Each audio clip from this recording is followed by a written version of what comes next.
നമസ്കാരം, മലയാളി വാർത്തയിലേക്ക് സ്വാഗതം. ഏറെ വേദനയോടെ ഒരു വരവിനായി ഇത്രയും നാൾ മലയാളികൾ കാത്തിരുന്ന മറ്റൊരു സംഭവമില്ല. ഷിരൂരിൽ കാണാതായ അർജുനു വേണ്ടിയുള്ള 10 ദിവസം പിന്നിടുമ്പോൾ ഇന്നലത്തെ തെരച്ചിലും നിരാശാജനകം. അർജുൻ ദൌത്യം ഇനിയും ദിവസങ്ങൾ നീണ്ടേക്കുമെന്നാണ് സൂചന പുറത്തുവരുന്നത്.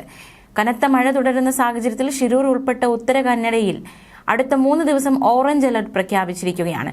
ഗംഗാവലി നദിയിൽ ഇപ്പോഴും അടിയൊഴുക്ക് ശക്തമാണ്. ദൌത്യത്തിന് തുടക്കം മുതൽ പ്രതിസന്ധി സൃഷ്ടിച്ച് കനത്ത മഴയാണ് പെയ്യുന്നത്. മഴയായതിനാൽ ഇന്നലെ രാത്രിയിൽ ഡ്രോൺ പരിശോധന നടന്നില്ല. നിലവിലെ സാഹചര്യത്തിൽ മുങ്ങൽ വിദഗ്ധർക്ക് ഗംഗാവലി നദിയിൽ ഇറങ്ങാൻ കഴിയില്ലെന്ന് സൈന്യം വ്യക്തമാക്കി. അതേസമയം ക്യാബിനോ ട്രക്കിന്റെ സ്ഥാനമോ ഇതുവരെ കൃത്യമായി നിർണ്ണയിക്കാനും സാധിച്ചിട്ടില്ല. കാലാവസ്ഥ അനുകൂലമാകും വരെ കാത്തിരിക്കുകയല്ലാതെ മറ്റ് ബദൽ മാർഗങ്ങളൊന്നും മുന്നിലില്ലെന്ന് ഉത്തര കന്നഡ ജില്ലാ കളക്ടർ ലക്ഷ്മി പ്രിയ പറഞ്ഞു. ഗംഗാവലി നദി കലങ്ങി മറിഞ്ഞാണ് ഒഴുകുന്നത്. കനത്ത മഴയെ തുടർന്ന് നദിക്കടിയിലുള്ള തെരച്ചിൽ ഇന്നലെയും കാര്യമായി നടന്നില്ല. ഇന്ന് ഐബോർഡ് ഉപയോഗിച്ച് നടത്തിയ പരിശോധനയിൽ ഡ്രോൺ പറത്തി ട്രക്ക് എവിടെയാണുള്ളതെന്ന് കൃത്യമായി ലൊക്കേറ്റ് ചെയ്തിട്ടുണ്ട്. അത് റോഡിൽ നിന്നും 60 മീറ്റർ ദൂരം പുഴയിലാണുള്ളതെന്ന് കണ്ടെത്തി. പുഴയിലേക്ക് 5 മീറ്റർ താഴ്ചയിലാണ് ലോറിയുള്ളത്. ക്യാബിനും ലോറിയും തമ്മിൽ വേർപെട്ടില്ല എന്നും സ്ഥിരീകരണം പുറത്തുവന്നിട്ടുണ്ട്. അടുത്ത ദിവസങ്ങളിൽ മഴ മാറി നിൽക്കാൻ സാധ്യതയില്ല. കാലാവസ്ഥ പ്രതികൂലമായാൽ അർജുനു വേണ്ടിയുള്ള തെരച്ചിലിൽ വീണ്ടും അനിശ്ചിതത്വം തുടരും.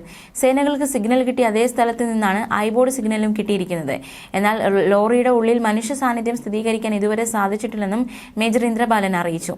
അതേസമയം മോർച്ചറിയിൽ സൂക്ഷിച്ചിരിക്കുന്ന ശരീരഭാഗം ഷിരൂർ മണ്ണിടിച്ചിലിൽ കാണാതായ ടാങ്കർ ഡ്രൈവർ ശരവണന്റേതാണെന്ന് തിരിച്ചറിഞ്ഞിട്ടുണ്ട്. DNA പരിശോധനയിൽ ഇക്കാര്യം സ്ഥിരീകരിച്ചുവെന്ന് കാർവാർ MLA അറിയിച്ചു. ഗംഗാവലി പുഴയിലുള്ളത് അർജുന്റെ ട്രക്ക് തന്നെയെന്ന് ഐബോർഡ് പരിശോധനയിൽ സ്ഥിരീകരിച്ചിരുന്നു. SP, Karwar MLA, retired major general Indrabalan എന്നിവർ നടത്തിയ സംയുക്ത വാർത്താ സമ്മേളനത്തിൽ 4 ലോഹഭാഗങ്ങൾ കണ്ടെത്തിയെന്ന് മേജർ ജനറൽ ഇന്ദ്രബാലൻ വ്യക്തമാക്കി. അർജുന ലോറി കണ്ടെത്തിയത് റോഡിൽ നിന്ന് 60 മീറ്റർ ദൂരെ പുഴയിലാണ്. ലോറിയിൽ നിന്നും തടികൾ വിട്ടുപോയിട്ടുണ്ട്. Lorry, cabin, tower, dividing rail എന്നിവയുടെ പോയിന്റ് കണ്ടെത്തിയിട്ടുണ്ടെന്നും അദ്ദേഹം വിശദമാക്കി. ഗംഗാവലി പുഴയിൽ രാത്രിയും ഡ്രോൺ പരിശോധന തുടരാനാണ് തീരുമാനിച്ചിരുന്നത്. അതേസമയം നദിയിലെ ഒഴുക്ക് 2 നോട്ടിൽ കൂടുതലായതിനാൽ ഡൈവർമാർക്ക് ഇറങ്ങാൻ കഴിഞ്ഞില്ല.